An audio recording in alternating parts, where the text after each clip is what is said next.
We have the amazing Darcy sharing some beautiful love and relationship insights with us today. All right, Darcy, tell us a little bit about you. Hi, Leanne. My name is Darcy Christ, and Leanne and I met doing some coaching stuff. And I am no longer a life coach, but I still have that mentality. And I'm a mom of two girls. I've been married forever, and my daughters are 32 and 28.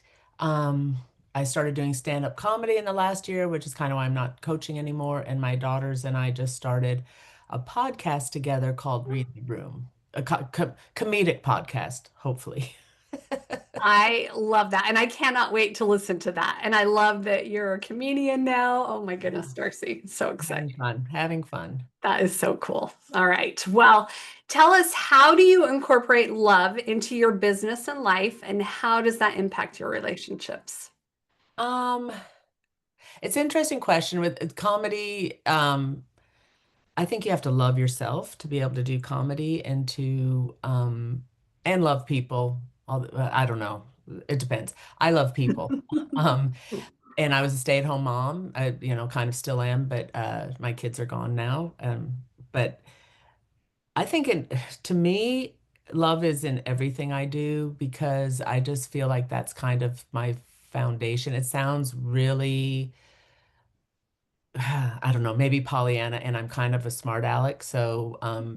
But I think love is the basis. I think it's kind of the meaning of life. And I came up with a meditation a long time ago, like just like I am love shared. And I try to live into that. I'm not always perfect at it, not even close, but just remembering to come from a place of love is so much more satisfying and powerful than coming from a place of criticism and uh, judgment.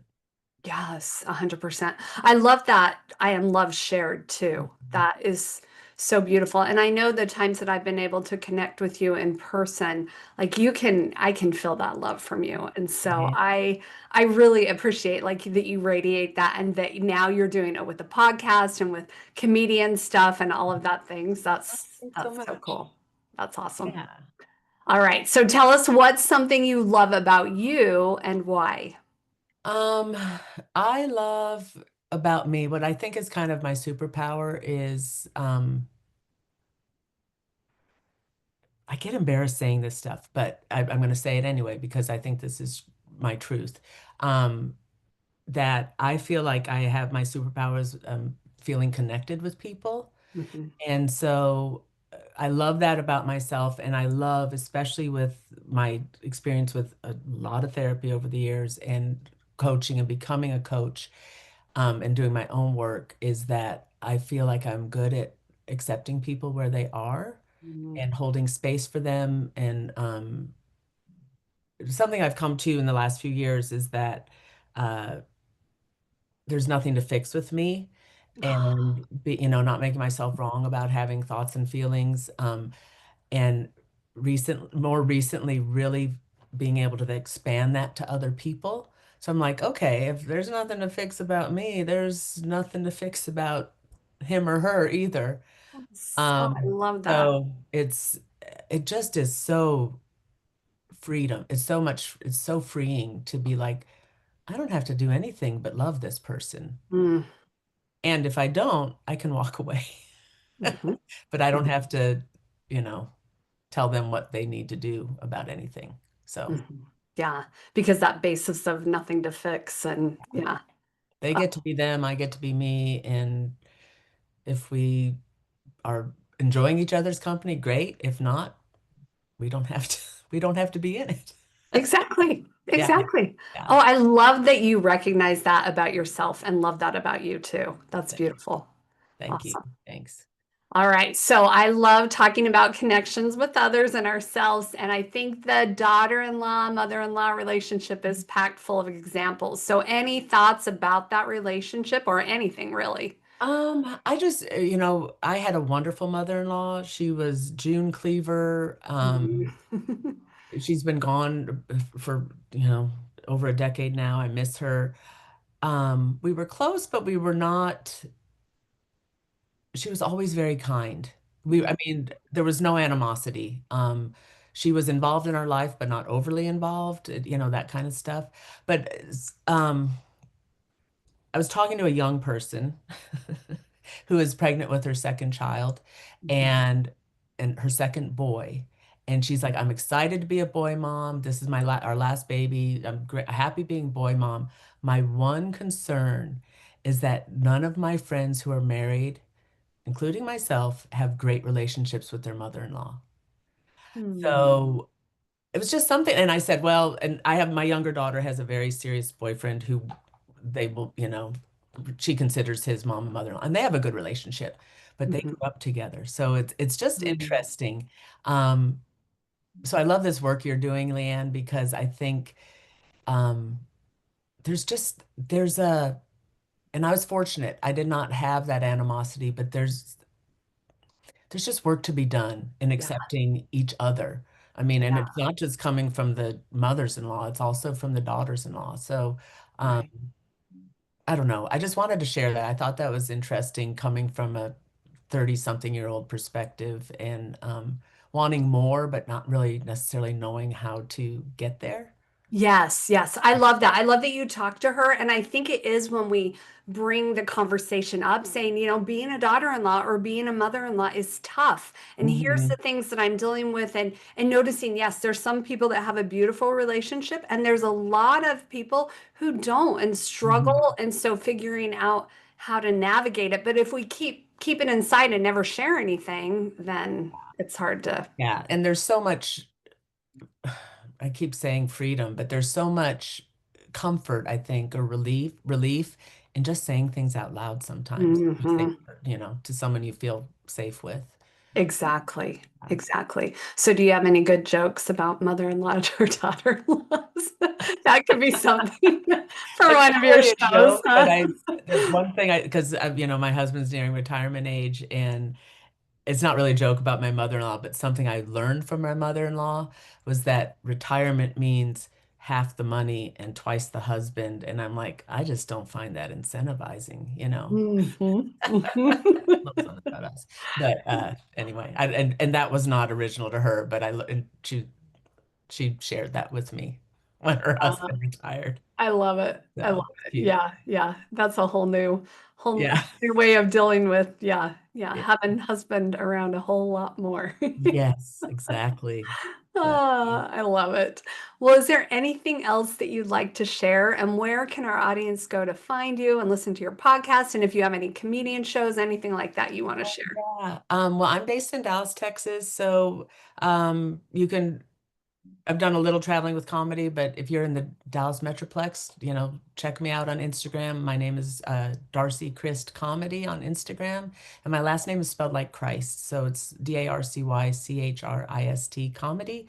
Okay. My schedule's always there, and then also Read the Room podcast is on all the platforms, and it's with Darcy, Madison, and Jacqueline, and that's about it.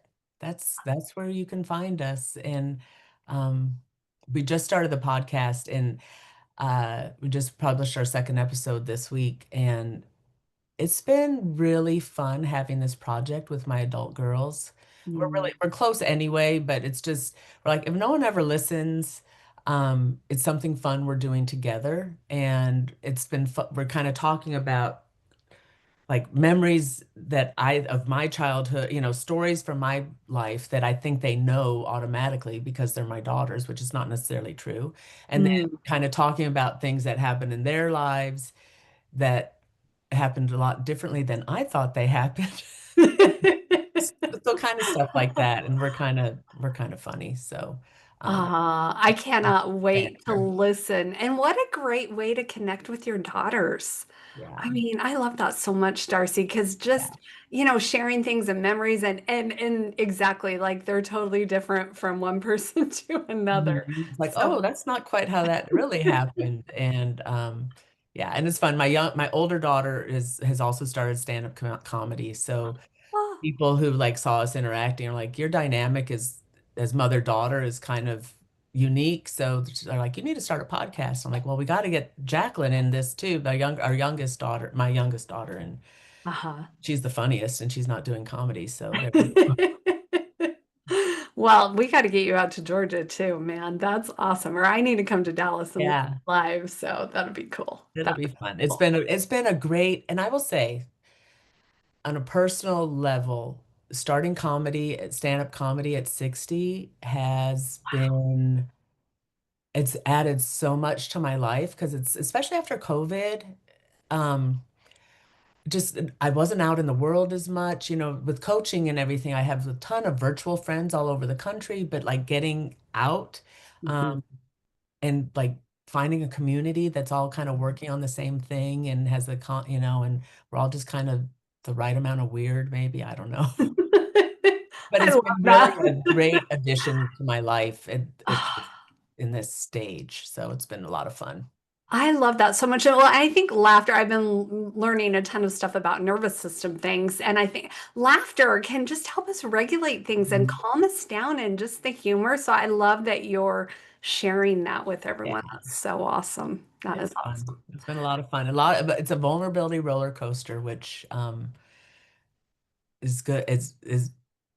Is great, especially when you're on the peaks of it. Uh-huh. When you're about to go down, well, I don't know. There's too many, but it's been a Oh, great learning experience for me and fun, lots of fun. and I love that you're choosing to chose to start it at 60. It just reminds us you're not too old to start anything. Yeah, yeah. And it's something I wanted to do for decades. It's always Really? been there, and finally, it just timing was right, apparently. So. Ah, I love that. That's awesome. All right. Well, tell us what your favorite question or quote about love is, and how have you used it for yourself and in your relationships? Okay. I don't have an author for this, but this is my favorite quote about, well, love, I guess. It goes, you can't hate yourself into a version of yourself you can love. Ah, So when you're wanting to change something, it's all about not making yourself wrong, right? Like, don't mhm, make yourself wrong for where you are because we're doing the mhm. best we can. Um, it's kind of like know better, do better, all these self-help people, but yeah, we can't, you know, and I was a weight loss coach, so I'm like, you can't hate your heavier self and then decide to love yourself. You've got to love yourself along the way. It just doesn't turn on when you Mhm, kind of reach a goal. So mhm. Yeah, that is beautiful. And I think that is so I love that because that's the basis of what we do in Connection Crew. It's like it starts within. It starts with loving yourself first. So I love that. You can't hate yourself into a version of yourself you can love. Is that yeah, yeah, hmm, something to think about? That yeah. I mean, you've got beautiful. to, yeah. I don't know. There's a whole bunch of inner child work, and would you talk that way about a friend who was in this your same exact situation kind of stuff is a helpful way to be like, no, I would never say what I say to myself to someone else. Right, Right. right. Yeah, and that's a great reminder. And Yeah, I think that's a very simple way to remember that. Wait, would I say this to someone I really care about? If I wouldn't, then I'm not going to talk yeah, about like that to me. yeah. So, Would I say this to one of my children? No. Yeah. right. Hmm. Anyway, Yeah. Ah, so beautiful. Thank you so much, Darcy, for sharing your insights and your love and your humor and all the things. I love it. So, thank you. thanks for sharing yourself with the world, and I'm so glad to see you. It's been too long. I know, I know. Well, here's to nothing to fix, Yes. connection, and love. Have a good one, y'all. Awesome. Thanks, Leanne. Bye-bye. Thank you.